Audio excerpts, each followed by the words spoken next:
can be traced back to the Second World War, which began in 1939 when Hitler invaded Poland.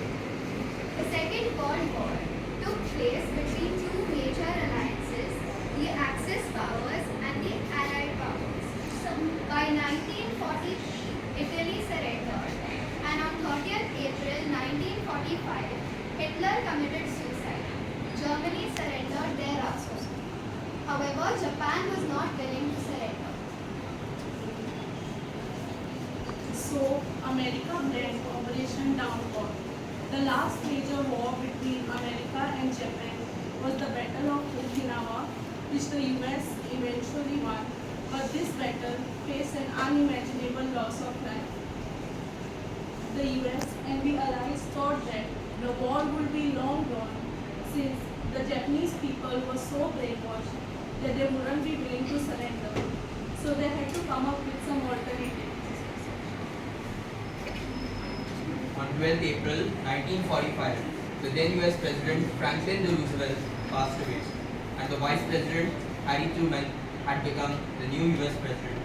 He was given the responsibility of putting an end to the Japanese wars, and it was around this time he came to know about the top secret US military project, the Manhattan Project, where several scientists were secretly developing the first atomic bomb in the world.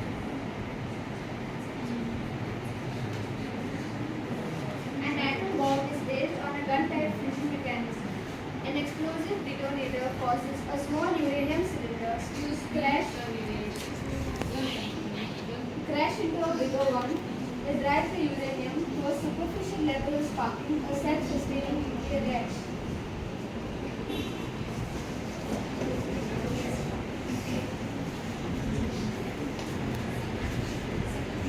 So the nuclear reaction works in this way. When a uranium atom is hit by a neutron, its fission starts and it splits into krypton, barium and 3 other neutrons. Then these 3 neutrons are hit by an uranium atom, by other uranium atom, and then these result into similar reactions, rising exponentially, releasing massive amounts of energy. The world's first atomic bomb was tested on 16 July 1945 under the codename Trinity. The test happened in a bombing range in New Mexico and was successful. A final warning was given to Japan before the bomb was deployed, and that was 26 July Potsdam Declaration. The Prime Minister of Great Britain and the Presidents of USA and China came together to declare unconditional surrender from Japan. But on 29 July 1945, Japan rejected the Potsdam Declaration and President Harry Truman authorized the atom bomb to be dropped on Japan. On 6 August 1945, at around 8 o'clock, some people noticed an American aircraft, Boeing B-29, hovering overhead. This aircraft carried the world's first atom bomb, ironically named Little Boy. Exactly at 8:15 a.m., the atomic bomb was dropped over the city of Hiroshima. The drop lasted for 43 seconds before leading to a blinding flash and mass destruction. The temperature skyrocketed to 4,000 degrees Celsius and killed more than 80,000 people.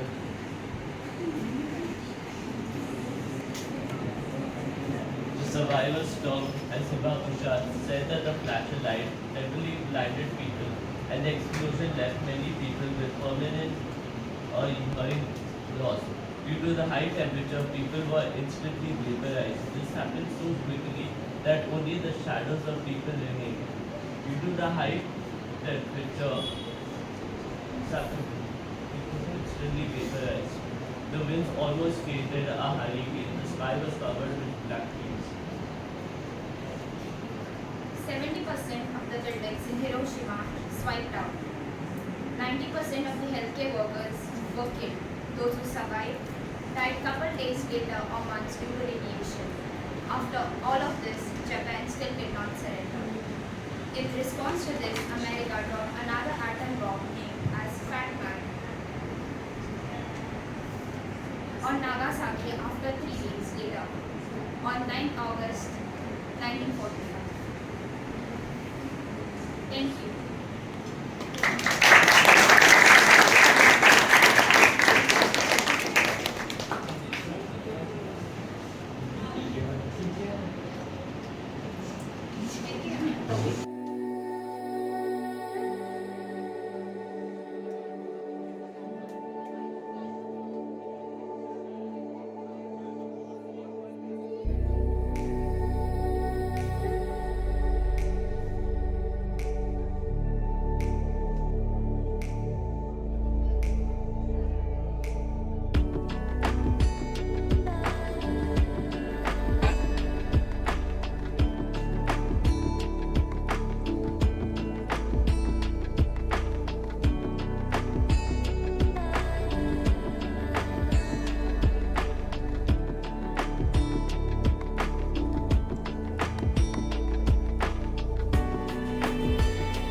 We were there on a day that will live in infamy.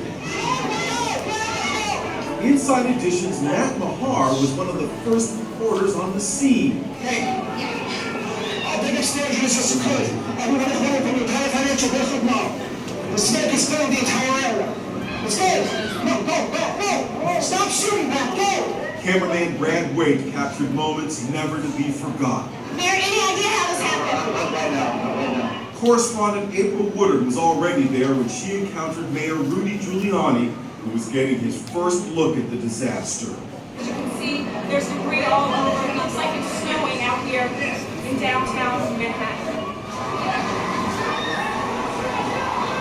Cameraman Steve Shapiro found himself in the midst of the chaos as day turned to night.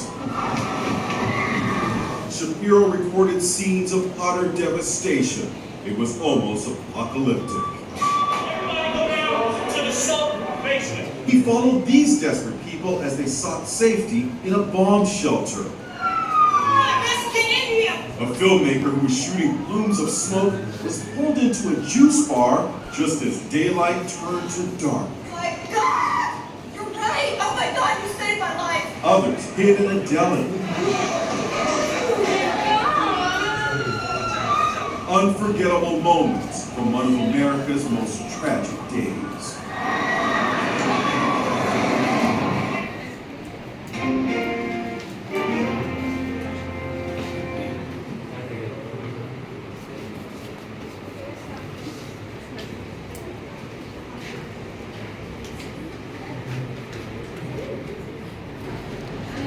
Good morning, everyone. 9th September 2001, a normal day for the people of New York. Little did they know that this day would go down in history as one of the most deadliest terrorist suicidal attacks known to humanity.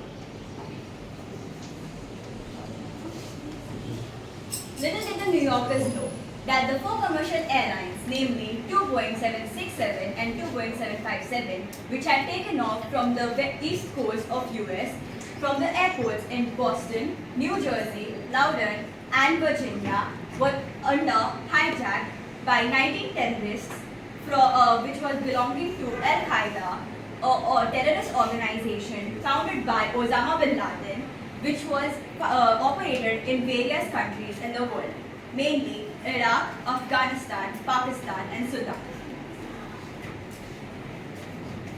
So all these airlines were to fly across the country to Los Angeles and San Francisco. At 8:46 a.m., Boeing 767 Flight 11 crashed into the runway, making the watchers believe that it was an accident.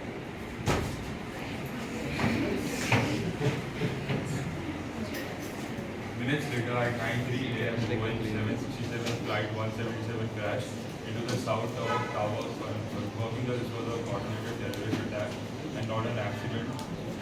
Boeing 757 Flight 77 crashed into the west side of the Pentagon. Boeing 757 Flight 93, whose target was either the Capitol building or the White House, was basically crashed into a field southeast of Pittsburgh in Pennsylvania due to an uprising by the passengers. The South Tower was the first to collapse as the plane's impact zone was much lower and much faster. The North Tower within minutes too collapsed, causing harm to the neighborhood buildings in the World Trade Center campus.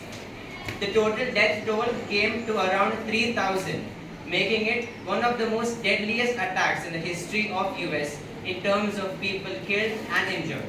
Now, the 9/11 attacks have been depicted in a number of TV shows and documentaries such as Code Name Geronimo and Extremely Loud and Incredibly Close. The same TV shows that had scenes that were shot in or around the World Trade Center were reshot. These shows included Friends and Simpsons.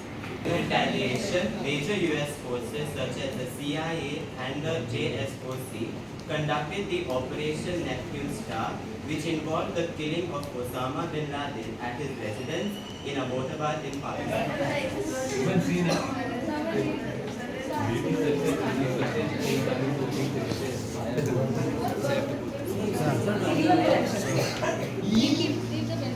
This one.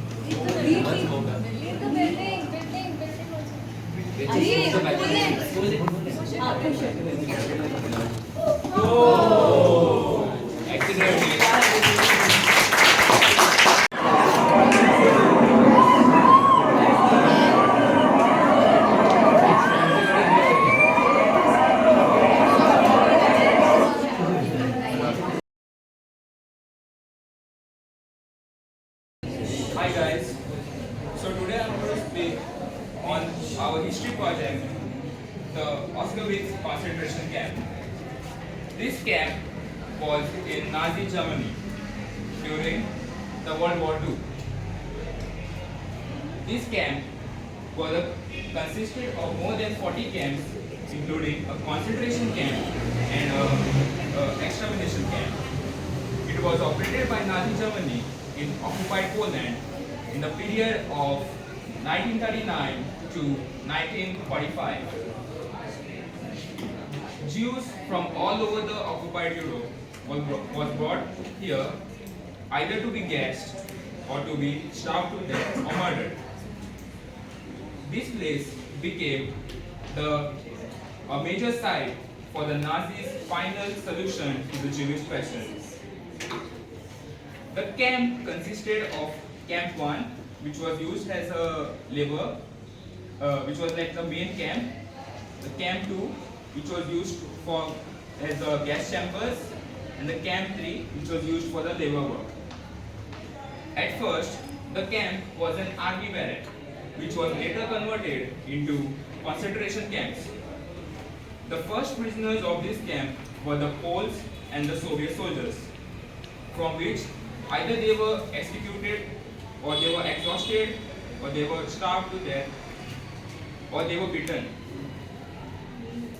From period of 1942 to 1944, Jews were brought to this place. Out of 8 lakhs Jews brought, almost close to 7 lakhs were cashed on arrival. The camp was operated by Schutzstaffel, which was also known as the SS, which was the paramilitary forces of Nazi Germany, which was direct under control of Adolf Hitler. Out of more than 700 SS personnel, only 15% of them were either punished or had ever stood trial. The camp commandant, Rudolf Ross, was either was executed.